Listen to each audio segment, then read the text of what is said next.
Hey guys, before I start the rest of the video, I wanted to talk to you guys about how you guys are sometimes sending me packages. There's no... If you're trusting this and not doing anything on these ends, you are very trustful, because I'm telling you right now, I've had packages that I pack up where I've taped everything get torn into. So the reason I say that is all it takes, I mean, put your thumb in here, right there. There's nothing keeping your packages from getting broken into, guys.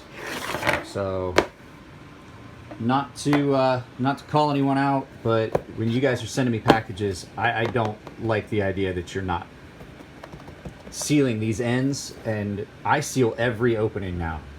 So, all right, guys, let's get back to the actual. Let's get to the actual video.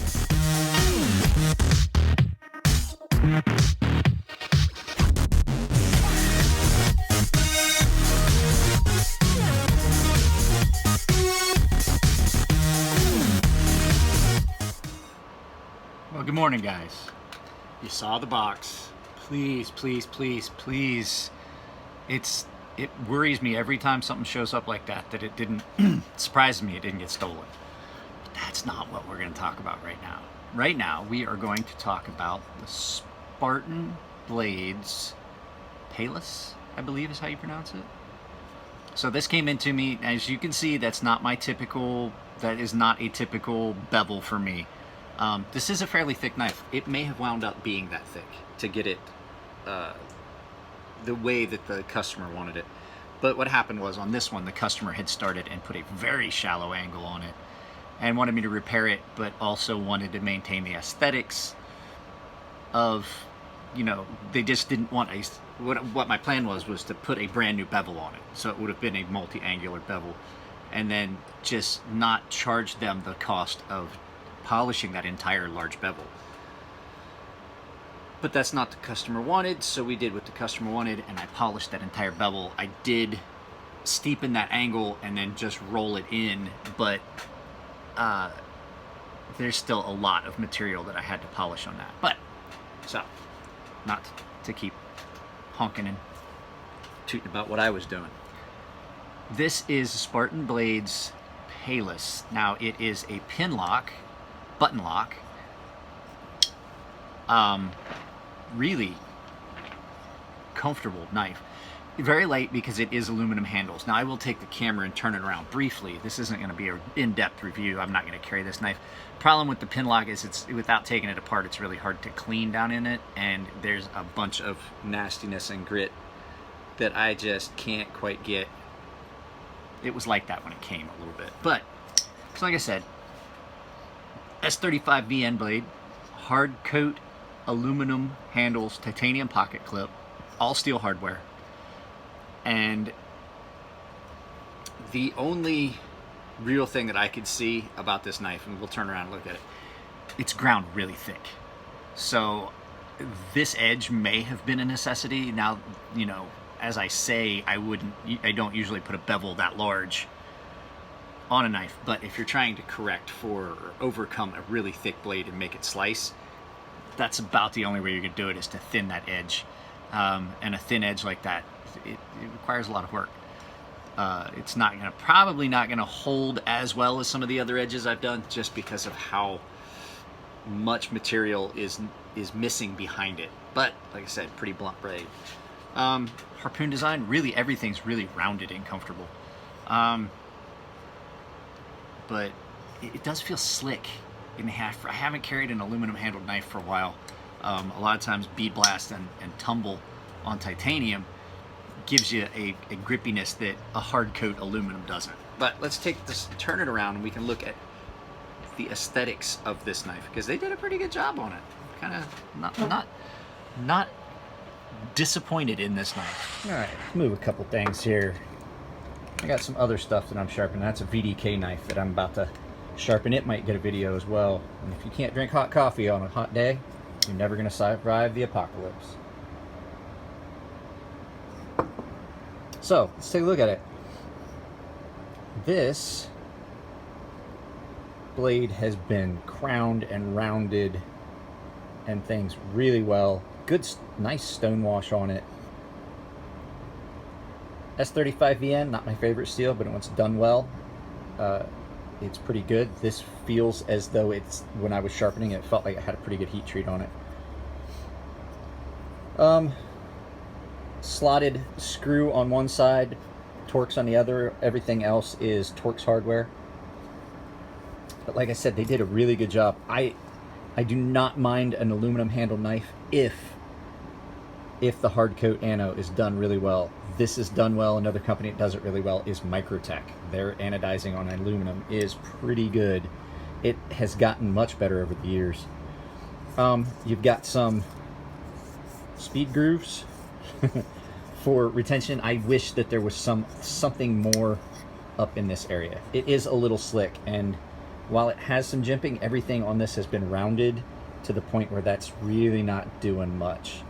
Like I said, it is a button lock or pin lock. Oops, sorry. It has a flipper tab and a thumb stud, and I keep trying to, I've done it a bunch of times, keep trying to do that. Pretty smooth action. You can also deploy it with the thumb studs. I do like the shape of that blade. The shape of the blade is attractive.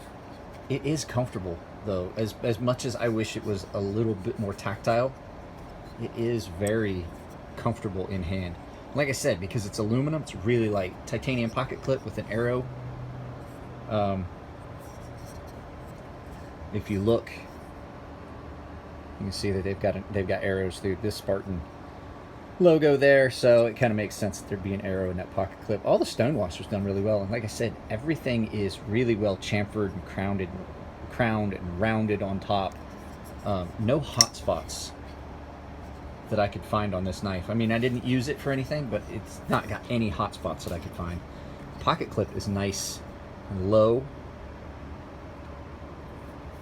so it doesn't really dig into your hand at all. So it's an attractive knife. It is an attractive knife. I do like an all black handle sometimes. On certain knives it looks good. Alright, let's turn back around and we'll talk about it some more now that we've looked at it.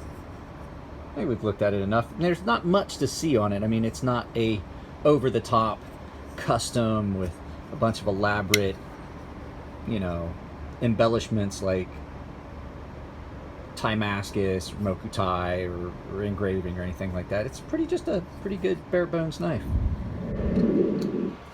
So I looked this knife up on their website, and these knives are selling for $250, which is not a bad price. I've definitely paid more for knives that were not as well put together. The only issue I see, while I like the button locks get gritty because every part of that locking mechanism is exposed in there, and it gets full of pocket lint and grit, and the next thing you know, the little cutout that your lock sits down into to lock it open, you may have locking issues where it doesn't lock because you get gunk and stuff down in that little cutout or around the head of the button lock. So the button lock looks almost like a dumbbell. So it has a round area at one end that stands up, and then it has a round spot that's the button, and then it has a slim barrel.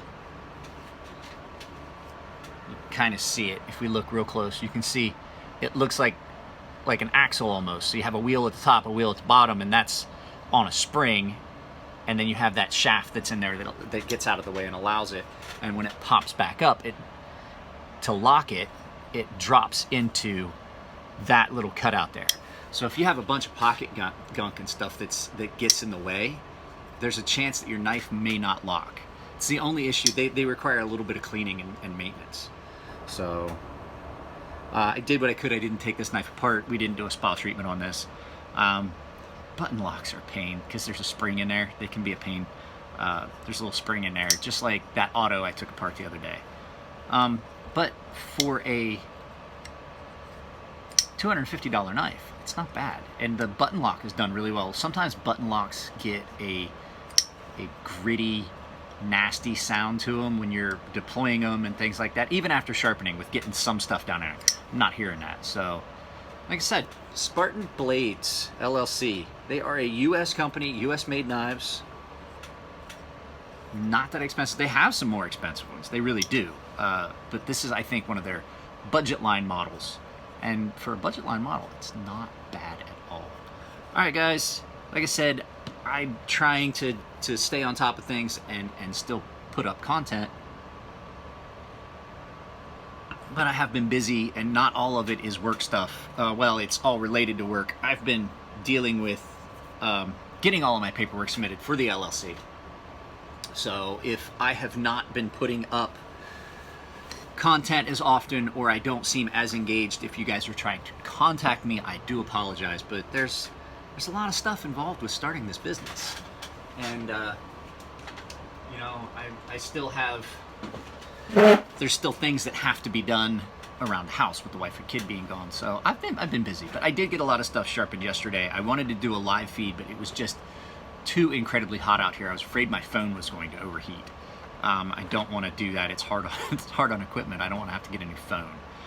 So there may be a live feed if it cools down later. I don't think I'm going anywhere today. I have a couple knives that I need to refinish, but I'm going to push those off till later in the week. I'm expecting packages. I have stuff I've got to pack up. So I may do another video today. I have an idea. I will let you guys know. It's a sneak peek.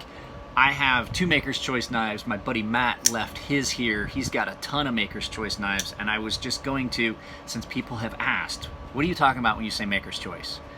I'm going to explain to some of you guys that don't follow Fire and Forge what a Maker's Choice is and why I think other makers are actually making Maker's Choice versus customs. So that's a video that's coming up. I may shoot that. If it gets too hot to actually work, I may just do a video and do that. So, all right, guys, I'm probably gonna do an Instagram live feed this morning, but I just wanted to, like I said, I just wanted to take a look at this. I'd never gotten to see one.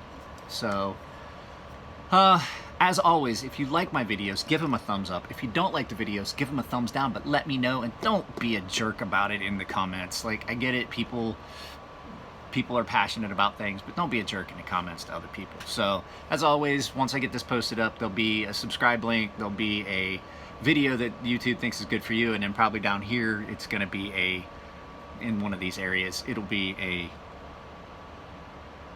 Patreon link. So I am going to start, I think, next week, all videos. If you are a Patreon subscriber, you get access to the video 24 hours prior to anyone else.